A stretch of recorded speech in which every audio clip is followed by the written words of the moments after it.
Bonjour. Alors aujourd'hui, avant de commencer, je voudrais féliciter tous ceux qui ont eu l'agrégation interne et l'agrégation interne privée, quoi, le KR, parce que les résultats sont tombés hier. Alors, je voudrais d'abord féliciter ceux qui l'ont fait dans des conditions un peu difficiles. C'est déjà un concours difficile. D'abord, parce qu'il y a peu de place. Ensuite, parce qu'on le passe à un moment de sa vie où on a d'autres choses à faire. Il y a des gens qui le font avec une charge de travail à côté, avec une vie de famille, etc. Et on se rend bien compte des difficultés que ça représente. Et il y a aussi les gens qui se retrouvent, bah oui, parce qu'en France, comme il y a des déserts médicaux, il y a aussi des déserts universitaires. Il n'y a pas des universités implantées partout. Et on a des gens qui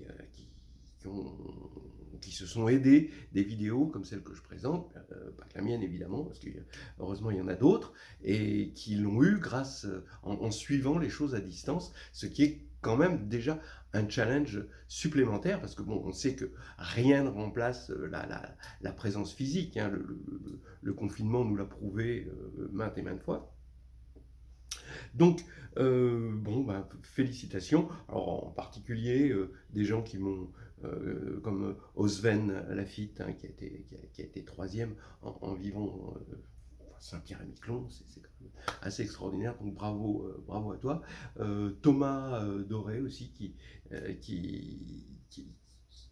a réussi l'agrégation interne en suivant des vidéos. Et puis, surtout, je vais féliciter les Lyonnais.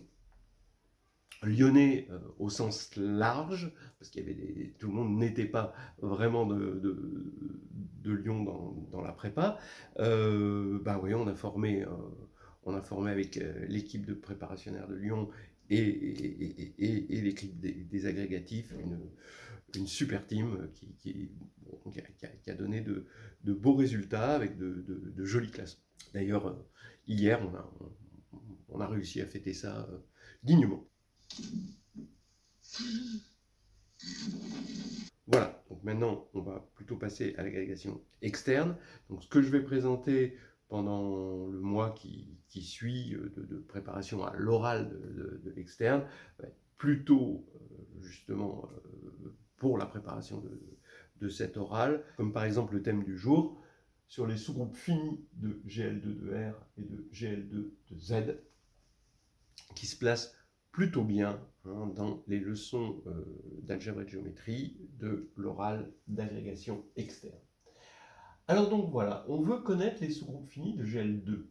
Alors pour ce qui est des sous-groupes finis de GL2-2C, c'est quelque chose de complètement à part, que je pourrais en dire quelques mots à la fin, mais c'est vraiment une étude à part.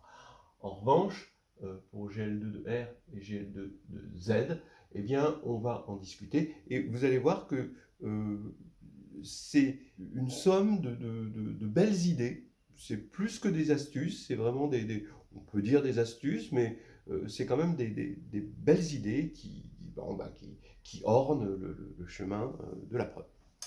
Alors, regardez le premier théorème sur les sous-groupes finis. Hein, attention, finis, c'est important, de GL2-R.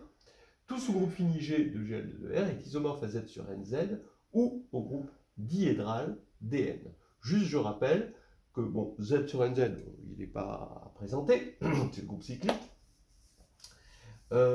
Mais ici, DN, eh bien, c'est le groupe qui va être constitué de, comme vous pouvez voir ici, deux N éléments. Il y a E, bon, l'élément neutre, une rotation d'ordre n, donc c'est une rotation du plan, hein, on est dans GL2 de R, le plan réel, donc qui est d'ordre n, donc toutes les rotations. Alors maintenant, on va prendre une symétrie orthogonale, et puis on va regarder la classe de cette symétrie S, par rapport à ce sous-groupe qui, vous vous en doutez, est cyclique isomorphe à Z sur NZ. Voilà, on a cette classe-là. Et ça va être les symétries de Dn. Voilà. Alors, Entre parenthèses, Dn, on peut le voir comme le groupe des isométries du n-gone régulier. Donc là, on a un n-gone, et là, on va avoir toutes les rotations du n-gone régulier.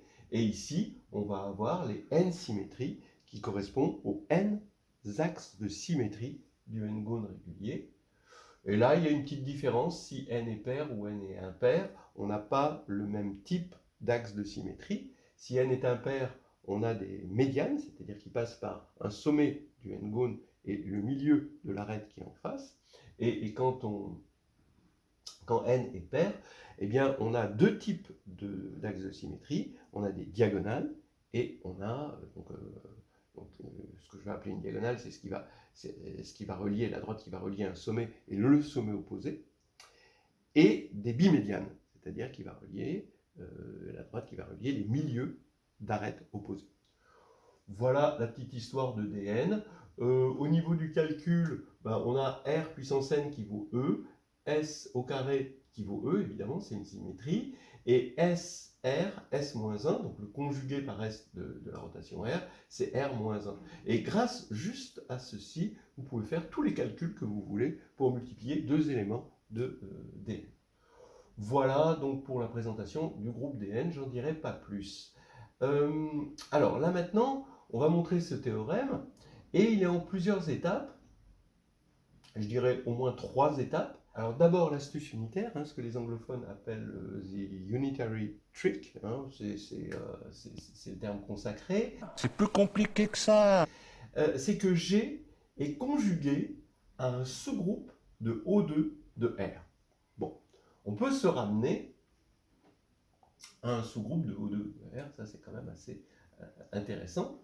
Parce que là, dans O2 de R, c'est un groupe qu'on connaît mieux, on va voir ensuite. Alors, regardez, R2, donc G est un sous-groupe de GL2 de R, R2, il est muni, on va le munir de son produit scalaire canonique, d'accord, qu'on connaît, et maintenant, on va mettre sur R2 un nouveau produit scalaire. Regardez, pour X dans R2, Y dans R2, on va regarder X, Y, G, donc ça va être ça la définition de notre forme, c'est la somme des G de X, G de Y, donc là c'est le produit scalaire pour le produit scalaire canonique, quand G parcourt tout grand G. Et comme grand G est fini, eh ben, on peut le faire. Alors, je vous laisse vous convaincre que c'est linéaire à gauche, évidemment, linéaire à droite, évidemment, symétrique, évidemment, parce que cette forme-là est symétrique, mais aussi, c'est positif, et défini positif. Parce que, d'abord, c'est positif, parce que quand on va faire x, ça va être une somme de g de x, donc des choses toutes positives, et défini, parce que si en plus c'est nul, eh bien, ça veut dire qu'on a une somme d'éléments positifs qui sont nuls, donc tous ces éléments sont nuls, et comme tous ces éléments sont nuls, on en déduit que x est égal à 0. Que d'abord g de x est égal à 0, et ensuite x est égal à 0. Donc c'est un produit scalaire, ou si vous préférez, une forme binaire symétrique définie positive sur un espace réel. Alors, on peut se demander pourquoi on fait ça. Vous vous en doutez, on fait ce qu'on appelle une moyenne. Bon, on aurait pu diviser par le cardinal de G. Bon, ça n'apporte rien de diviser par le cardinal de G, à part des raisons, on va dire, morales et esthétiques. Mais bon, on peut le faire. Bon, globalement, c'est toujours les mêmes idées pour les groupes finis de faire des moyennes. Et on va avoir que pour cette forme, tous les éléments H de G, pour toute tâche petit h de G, on va avoir Hx, Hy, pour cette forme-là, est égal à Xy. Alors pourquoi? Parce qu'on regarde la définition, ça veut dire que là maintenant je remplace X et Y par H de X et H de Y, voilà, ce qui nous fait GH de X, GH de Y, avec la forme canonique ici. Mais je peux remplacer GH par K. Ici, j'ai K de X, K de Y. Et par un changement de variable, parce que l'application qui a G donne GH est bijective, eh bien je peux dire que K parcourt G. Donc ici, je retrouve exactement la même forme grâce à ce changement de variable, et j'ai x, y, g. Donc ça, c'est une astuce classique, hein, vraiment l'astuce unitaire. Hein. Et ici, qu'est-ce que ça nous fait? Eh bien, j'interprète d'abord le fait qu'on a un produit scalaire, c'est-à-dire que avec les coordonnées, si je regarde x, et là c'est les vecteurs colonnes hein, qui correspondent aux coordonnées, dans la base canonique hein, de R2, x, y, g va s'écrire grand X transposé A grand Y, avec A une matrice symétrique. Mais ce n'est pas n'importe quelle matrice symétrique ici, c'est une matrice symétrique d'un produit scalaire, c'est-à-dire, comme c'est un produit scalaire, c'est défini positif, et donc il existe une base orthonormée. Hein, donc, je ne veux pas vous répéter Gram-Schmidt, l'existence d'une base orthonormée, ou carrément Sylvester, hein, qui nous donne, qui est un théorème plus général, moins constructif, mais plus général. Ce qui veut dire que on a A qui est congruente à l'identité d'une base orthonormée, ça veut dire qu'on est l'existence d'une base orthonormée, c'est que la matrice A est congruente à l'identité, avec ici une matrice de passage hein, qui est inversible réelle. Donc A est égal à P transposé P. Bon, j'ai mis l'identité entre parenthèses ici. Bon, alors voilà, j'ai interprété le produit scalaire. Maintenant, je vais interpréter cette égalité-là. Qu'est-ce qu'on a? On va avoir, donc si j'écris matriciellement, donc petit h qui était dans G, je vais l'écrire grand H quand je le multiplie par des vecteurs colonnes. Cette égalité-là, ceci égale ça s'exprime en disant que hx transposé à hy est égal à x transposé à y. Ceci, maintenant, vous pouvez le mettre sous la forme x transposé de h à h, y. Et j'utilise l'associativité de la multiplication matricielle. Alors ça, c'est assez classique de savoir que ici, vous avez deux formes bilinéaires associées à deux matrices, A et H transposé à H. Étant donné que les deux formes bilinéaires sont égales, ça veut dire que les deux matrices sont égales. Voilà, une forme bilinéaire a une seule matrice dans la base canonique. Donc ça veut dire que H transposé à H est égal à A. Et maintenant, je vais dégainer ma formule précédente. Ici, A est égal à P transposé P. Avec de l'associativité, ça fait PH transposé fois PH est égal à P transposé P. Ce qui donne facilement, en multipliant par P transposé moins 1 à gauche et par P moins 1 à droite, cette formule-là, voilà, qui prouve que PHP-1 est une matrice orthogonale. Donc, j'ai une matrice P bien définie, telle que pour tout H dans G, PHP-1 est dans le groupe orthogonal. C'est exactement ce qu'on voulait montrer et la première étape de l'astuce unitaire est terminée. Donc, il faut bien y penser à cette astuce avec les sous-groupes finis, elle est extrêmement classique. Donc maintenant, on va se ramener au cas où G, grâce par conjugaison, on se ramène au cas où G est un sous-groupe de O2. Bon, eh bien, dans ce cas-là, pourquoi on est content d'être dans O2 parce que O2, on le connaît bien. On sait qu'il a un sous-groupe d'indice 2 qui est très praticable, c'est SO2. Et pourquoi il est très praticable? Parce qu'il est commutatif, il a un grand sous-groupe commutatif, voilà. Et bon, il est constitué de rotations. C'est finalement les angles, quoi. C'est l'addition des angles, donc c'est quelque chose de commutatif. Et en plus, SO2 est indice 2 dans O2. Pourquoi? Parce qu'on a le déterminant qui va de O2 dans 1 moins 1, voilà, et son noyau, donc il est surjectif évidemment, et son noyau c'est SO2. Voilà, donc on a quelque chose d'indice 2. Ce qui va signifier que G inter SO2 va être d'indice soit 1, soit 2 dans G. Alors ça, c'est fort, parce qu'on va avoir quelque chose de très praticable et de très gros dans G. Alors, allons-y pour la preuve de ça. C'est aussi quelque chose qu'il faut vraiment savoir faire. Hein. On envoie G dans O2, bah c'est ce qu'on appelle l'injection canonique, hein, que je vais appeler iota. Hein. Ça, c'est l'injection canonique. Bon, qui a une matrice de G, on voit la même matrice, mais on la voit juste dans O2, dans le groupe O2. Bon, c'est un morphisme de groupe. Et maintenant, on quotiente O2 par SO2, et ça, c'est isomorphe à 1-1. Ça, c'est l'indice 2. Donc ici, c'est le déterminant qui fait le travail d'isomorphisme, ici, hein, parce qu'on regarde le déterminant, on a soit 1, soit -1, et le noyau du déterminant, c'est SO2. Donc ici, on a quelque chose de surjectif ici, mais d'injectif là, donc on ne peut rien dire globalement là-dessus. Mais ce qu'on peut dire, c'est quel est son noyau.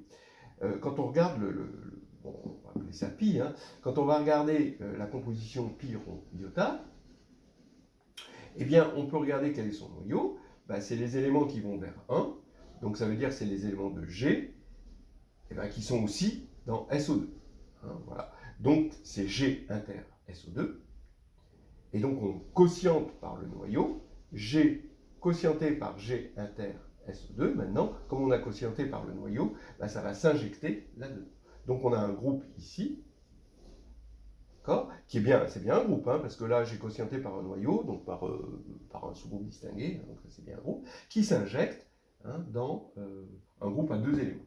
Ce qui veut dire qu'il possède soit un élément, soit deux éléments. Hein. Donc ça veut dire que G inter SO2 est l'indice 1 ou 2 dans G. Alors si G inter SO2 est d'indice 1, ça veut dire que G est inclus dans SO2, évidemment, et sinon, ça veut dire qu'il est d'indice 2. Et maintenant, on va attaquer le dernier tournant pour ce théorème. Alors maintenant, on conclut pour le théorème 1. Hein.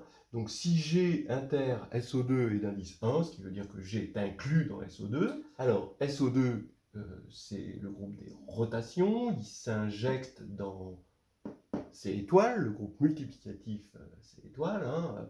Bah oui, parce qu'une rotation d'angle θ, on lui associe exponentielle de iθ, et on voit bien que ça, c'est un morphisme, d'accord, un morphisme injectif, évidemment. Alors, qu'est-ce que ça fait d'avoir un G fini dans ces étoiles? Eh bien, tout sous-groupe fini de ces étoiles, on sait que bah, c'est cyclique, parce que tout sous-groupe fini d'un corps est cyclique. Ça, c'est un théorème bien connu. Donc, ce qui veut dire qu'on va avoir un groupe cyclique ici, dans ce cas-là, d'ordre n. Donc, on est dans cette situation. Maintenant, s'il est d'indice 2, hein, alors ça veut dire qu'on va avoir un sous-groupe ici fini, donc d'ordre n, G inter SO2, pour les mêmes raisons qu'ici, et il est d'indice 2, ça veut dire que on va lui rajouter un élément S, donc qui forcément n'est pas là-dedans, et donc G, ça va être la réunion de G inter SO2 et de S fois G inter SO2, c'est ça d'être indice 2, et S, forcément, n'étant pas dans SO2, il est forcément dans O2-, donc O2-, ça veut dire que c'est juste une symétrie. Et avec une symétrie, vous allez avoir S2 égale E, bon, le Rn égale E ici, qui vient du Z sur NZ, et SR S-1 est égal à R-1. Voilà. Ça, c'est classique dans les relations entre les symétries et les rotations. Voilà, voilà ça boucle tout, hein. On a le groupe DN dans ce cas-là, et le groupe Z sur NZ dans ce cas-là. Alors maintenant, on va regarder le théorème 2. Tout sous-groupe fini G de GL2 de Z est isomorphe à Z sur NZ ou au groupe diédral DN, évidemment, parce que c'est un sous-groupe fini ici, mais avec n égale 1, 2, 3, 4 ou 6. Alors là, c'est encore un autre classique. Regardez, si G est fini dans GL2 de Z, G va posséder un sous-groupe d'indice 1 ou 2 qui va être cyclique. Pourquoi? Parce qu'on a vu, oui, puisque c'est un sous-groupe fini de GL2 de R en particulier, et là, on a toujours un sous-groupe cyclique, là et là, d'indice 2 ou 1. Voilà. Alors maintenant, ça veut dire, donc je vais fixer le petit n ici, et soit, ça veut dire qu'il existe un g qui est d'ordre n. D'accord ? Et donc, ça veut dire quoi? Ça veut dire que si on doit regarder ses valeurs propres, bah, ces valeurs propres, comme g puissance n égale e, ces valeurs propres sont des racines nème de l'unité. On a cette valeur propre. Bon, l'autre valeur propre, étant donné que c'est une rotation g, bah, le déterminant c'est 1, l'autre valeur propre c'est oméga puissance moins 1. Et forcément, oméga est racine primitive nème de l'unité, parce que g est d'ordre n. Hein, voilà. Bon, normal que ce soit une racine de l'unité qui est d'ordre n, c'est-à-dire primitive. Alors maintenant, on regarde du côté du polynôme caractéristique de G, bah, il est unitaire, à coefficient dans Z, hein, d'après ceci, et il est de degré 2 d'après ceci. Donc maintenant, étant donné qu'il annule oméga racine primitive nème de l'unité, c'est classique que le polynôme minimal sur Q de oméga divise qui G, puisqu'il l'annule. Donc le polynôme minimal, c'est ça son boulot, c'est de diviser tout annulateur. Et donc ici, le polynôme minimal d'une racine primitive nème de l'unité sur Q, ben, c'est phi n. Mais le problème, c'est qu'il est de degré 2, donc il faut que le degré de phi n soit inférieur à 2. Donc que phi de n, l'indicatrice de l'air, soit égale à 1 ou 2. Alors ça, c'est facile de voir que ça implique que n égale 1, 2, 3, 4 ou 6. Ça, c'est vraiment classique. Ça se fait en regardant la décomposition en nombre premier de n. Et donc, on a phi de n qui est égal au produit des p indice i puissance ki moins 1, facteur de pi moins 1. Ça, c'est la formule de l'indicatrice, en tout cas une formule de l'indicatrice de l'air. Et donc, comme ça doit être inférieur ou égal à 2. Vous voyez que les PI doivent être forcément inférieurs à 3, hein, ici, et les KI forcément inférieurs à 2, ici. Bon, et après, avec un petit peu de cas par cas, un minimum de cas par cas, on se rend compte qu'on est obligé d'avoir uniquement ceci. Hein. Il faut encore élaguer après les arguments que je vous ai dit. Voilà, après on peut se demander, se poser les dernières questions. Est-ce que vraiment il existe? Parce que là, on a montré une application, mais réciproquement, si n égale 1, 2, 3, 4, 6, est-ce que ces sous-groupes existent? Ben oui, il suffit de prendre pour ces n-là la matrice compagnon de phi n, qui va bien être à coefficient dans Z, et inversible. Et puis, si on veut rajouter, pour obtenir le groupe diédral, on rajoute une matrice de symétrie la plus simple possible, hein, qui va donner ça. Puis le groupe engendré par ces deux matrices, ça va vous donner le groupe diédral. Et ce groupe-là, ici, on va avoir Z sur NZ. Le groupe engendré par C phi n, ça va être Z sur NZ. Voilà, donc on les a tous assez facilement. Hein, voilà. Et donc ça achève ce que je voulais vous raconter. On peut se poser des questions sur C, hein, quels sont les sous-groupes finis de GL2 de C. Alors là, ça devient beaucoup plus compliqué, hein, parce que, en fait, dans GL2 de C, il y a SU, déjà. Alors, on ferait exactement la même chose pour GL2 de C, c'est-à-dire on commence à se ramener au cas, non pas orthogonal, mais au cas unitaire. Et après, au cas spécial unitaire, comme on a fait exactement la même démarche. C'est-à-dire de dire, bon, voilà, hein, on commence à se ramener au cas unitaire par conjugaison, et puis après, le cas unitaire, ben, on est content parce qu'on a un sous-groupe qu'on connaît assez bien. Alors pourquoi on le connaît assez bien? Parce que SU2, ben, alors ça c'est quelque chose que vous trouverez par exemple dans le chapitre 7 de Histoire hédoniste. Vous avez SU2 quotienté par, ben, on va dire, identité et moins identité, qui est isomorphe, qu'on appelle PSU2, qui est isomorphe à SO3 de R. Alors ça veut dire qu'on va avoir déjà des tas de sous-groupes ici qui vont intervenir de SO3 de R avec l'identité moins l'identité. Donc ça va nous faire, donc on va avoir le groupe du tétraèdre, le groupe de l'icosaèdre, le groupe du cube et de l'octaèdre. Hein, voilà. Donc on voit qu'on va avoir une famille un petit peu compliquée. Et bon, c'est lié au sous-groupe de SO3. Alors ça, c'est encore une autre histoire hein, qu'on peut trouver dans les histoires hédonistes, groupes de géométrie. Alors prenez plutôt les nouvelles histoires hédonistes, parce que c'est plus complet, c'est les dernières éditions. Très bien, voilà, on va s'arrêter là.